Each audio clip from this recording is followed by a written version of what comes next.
My guests are Dr. Robert Banks and Sue Bazely, and we're talking about a book, Warriors and Warships, and a film made on the same subject, which is called? Remarkable Point Frederick. All right, so you studied Fort Frederick, and I bet there's people out there who are not even sure where Point Frederick is. So Sue, tell us about this area. Okay, well, Point Frederick is a peninsula right across from the city of Kingston, what we think of as the old city of Kingston. It's located at the east end of Lake Ontario, obviously on the Canadian side, and it's also at the end of the St. Lawrence River. So it's at a very strategic location. This whole area is actually where 3 different waterways meet. We have the Cataraqui River as well. So we're at the eastern end of Lake Ontario. And most people would know it as RMC. Yes. Yes. So yes. That's geographic. All right, now we know where it is. But it goes way back, long before RMC was even thought of.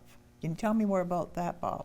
Well, the earliest Navy on Lake Ontario was called the Provincial Marine, and they needed a way station where they could transfer some of their goods, and so they built a wharf there in 1783, 84, that winter. But later on it grew and it helped to populate southern Ontario. The ships of the Provincial Marine were fundamental in getting settlers to where they had to be.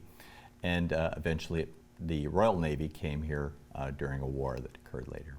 So 1784, 83, this is about the time the Loyalists arrived, right? So that is just about the time when southern Ontario is being settled as well as parts of Quebec. So it played a part in that? It certainly did. The station was initially located south of the border on an island in New York State.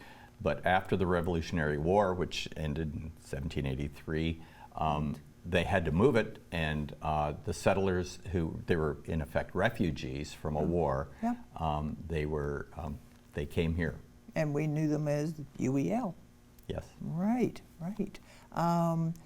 So then they also played a part in the War of 1812, of course. That area was important strategically. Tell me about that. Well, during the war, there were ships being built there, so it was a naval war for control on the Great Lakes, in particular Lake Ontario. So the Provincial Marine were building small vessels to maintain that control, but once the war really got going, the Royal Navy, the British Royal Navy, came here and established the Royal Naval Dockyard. And this is when the larger warships started to be built. And that was crucial to maintain control on the Great Lakes. Well, the St. Lawrence, of course, right into Lake Ontario, and that goes into all the other Great Lakes. So absolutely, it was, and a little too close to comfort from the only country has ever attacked us, let's face it, right? Right. Absolutely, yeah. And then, what else? I'm trying to think. There was something else. After the Battle of the Windmill, there was some connection there. The Battle of the Windmill occurred later. In Prescott. Yes.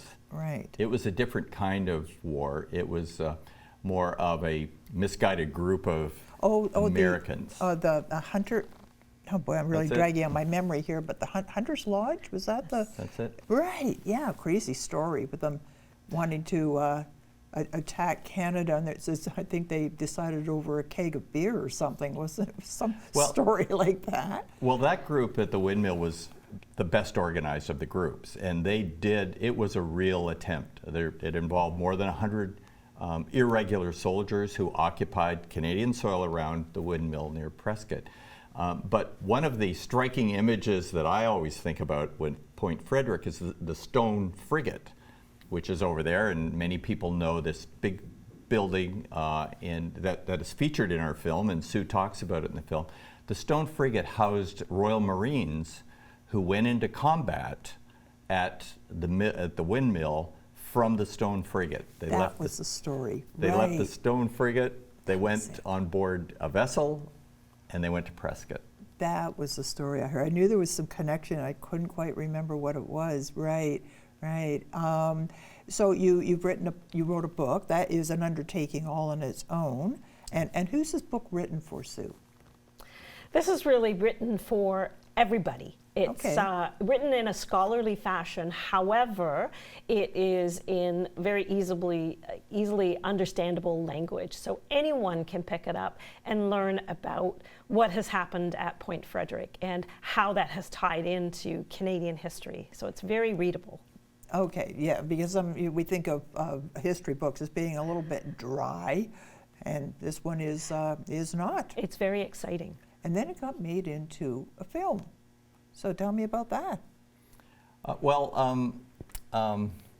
The Kingston Frontenac Heritage Foundation president asked me if I would do a tour of Point Frederick after the book came out, and we did that. Sue came along and introduced me, and we did a tour, and it was very successful. So the idea came, well, why don't we have a kind of virtual tour involving both Sue and I? And although I wrote a book, Sue actually has done all of the digging literally and somewhat figuratively As an archaeologist. And so the two of us were able to put this together. It's how many pages? Runs how many pages? It's probably just under 300 pages. That's substantial. Totally. Yeah. Yeah. Right. Many figures, color illustrations. It was your first attempt at writing a book? Was this your first book? This wasn't. This was Bob's book. Okay. I really, I guess, I was kind of like the fact checker. Sue was the peer reviewer. Okay. And she helped in the research. She supplied me with a lot of research that she had, and she peer reviewed it. So if I could have gotten her attention for a longer period of time, she would have been a co-author. But she didn't have time for me. So in that way. So you live in the U.S. You summer in. So where did this come from? Of all the whole of both countries, you focus on Point Frederick. How did that come about? I was a cadet at the Royal Military College and graduated from there. When I was a cadet, I became familiar with Berryfield. I learned the connection between Berryfield and the shipyard, and I began to collect historical artifacts. And then when Sue and I met 10 years ago or so, she helped me with that, and we shared the interest in maps. And out of that grew the idea for a book. So it does go well back to when you were a cadet a few years ago. Yes. Yeah, right. Thank you. Only a few years ago. A few years ago, yeah, sure. Right. And then the film comes along. So tell me about that process. Well, the film was, my recollection is that it was to be the recording of the walking tour. And then it became a little bit more embellished. And we decided that this was a great opportunity to make the place come alive. So the film really is, we're having a conversation. I guess we're having a walk and talk around the point and stopping at various locations and talking about those and the relationship of the Provincial Marine, the Royal Navy, the shipbuilding, the shipwrights that live there, their families. But we also take it back, because of the archaeology, we're able to take it back actually to evidence that we found of Indigenous use of the place as well, as a hunting and fishing and tool making. So we really take this as an opportunity to span not just hundreds of years, but thousands of years. So the process was fascinating, very exciting, and fun to do, I think. Fun to do, and it includes French Canadians too. It wouldn't have happened without French Canadians who came from Quebec to help build these ships. And it really is a coming together. It's a very Canadian story.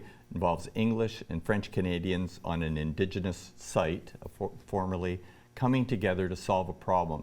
Once control of Lake Ontario was established by the building of these ships, the invasion of Canada could not proceed, and it collapsed.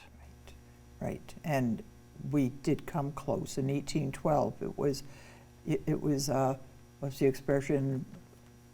Bullshit baffles brains, right, in a sense. So it was not a war that, when you think back, we really shouldn't have been successful in that. We celebrate the fact that we didn't lose it, not that we won it, because let's face it, nobody won it. There was no land Actually, that I'm transferred. going to disagree with you, Oh, Donna. really? You think Yeah. so? Okay. When you turn an invasion away, you win. Oh, okay, good point, good point. Right, right.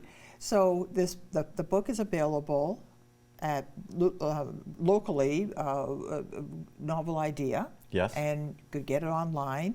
The film, though, how would I be able to see this film?